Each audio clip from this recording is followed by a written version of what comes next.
All right, let's talk about a piece of Assassin's Creed that I'm willing to bet a lot of you might have missed. It's a free DLC for Mirage, and on the surface, it seems like just another side quest. But trust me, it's so much more. This is Valley of Memory, and it's the missing chapter that completely rewrites the legacy of one of the series' most complicated characters. And this quote, man, it just hits the nail on the head, doesn't it? Rewriting their entire legacy. That's exactly what this story does. We're not talking about just a little bit of extra content here.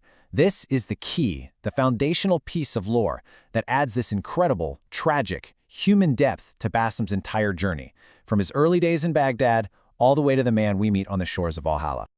Okay, so here's the thing you have to understand. Assassin's Creed Mirage, as great as it was, left this big, gaping hole in Basim's personal story. Well, the Valley of Memory DLC, that's the key. It slides right into that gap and unlocks a missing chapter. It shows us the man before the myth, and maybe, just maybe, before the monster.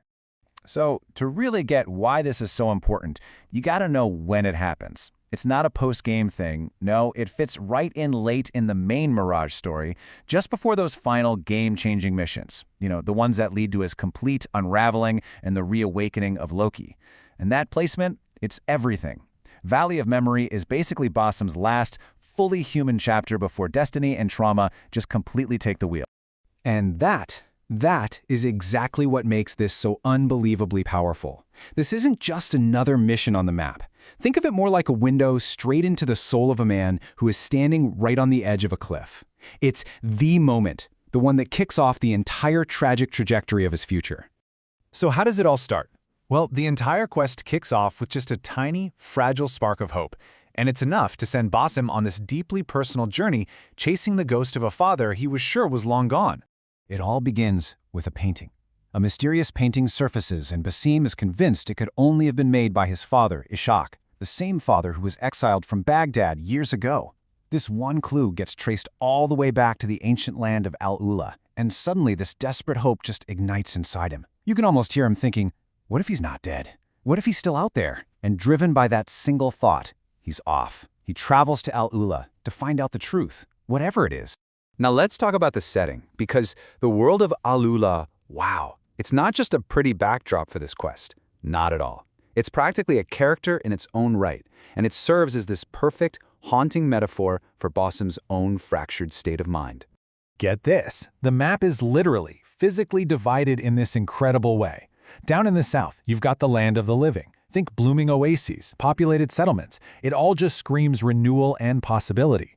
But then you travel north and you enter the land of the dead, a place filled with these massive, complex tombs and sand-buried ruins where history just lingers like a ghost.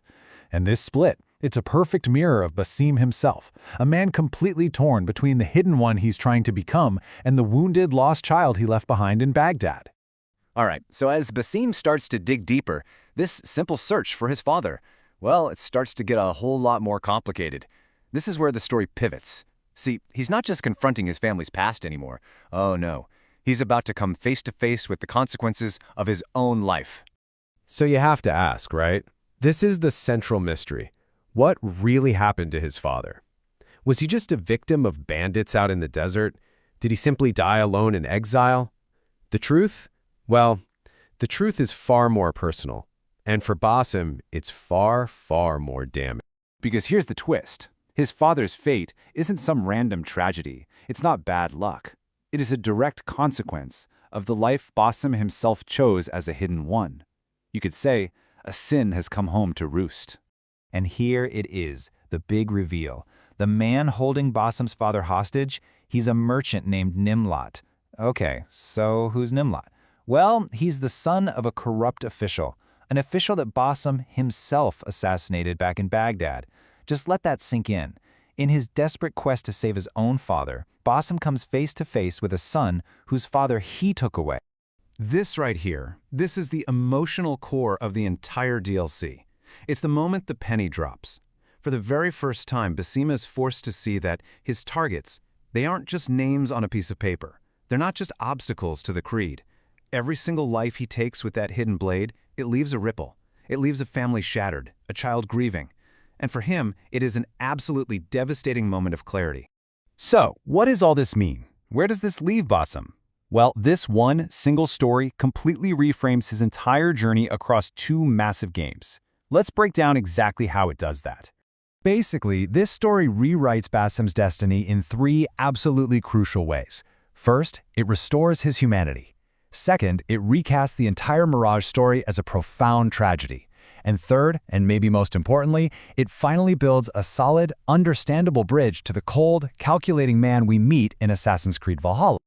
Okay, so this is where it all clicks into place. First, restoring his humanity. For a moment, he's not an Isu reincarnate or a master assassin. He's just a son, fighting desperately to reclaim the last piece of his family.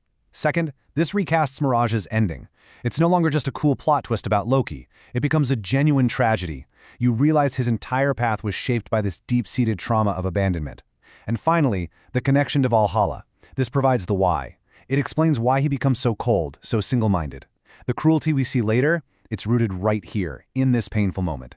This trauma makes his transformation, and Loki's eventual influence, feel less like a sudden change, and more like the inevitable, heartbreaking conclusion to a life defined by loss. And that's why, when you step back and look at the whole tapestry of his life, it becomes crystal clear. Valley of Memory isn't just some optional bonus mission you can skip. It is the missing heart of Basim's entire character arc. It's the story that makes everything else finally click. So I'm going to leave you with this to chew on.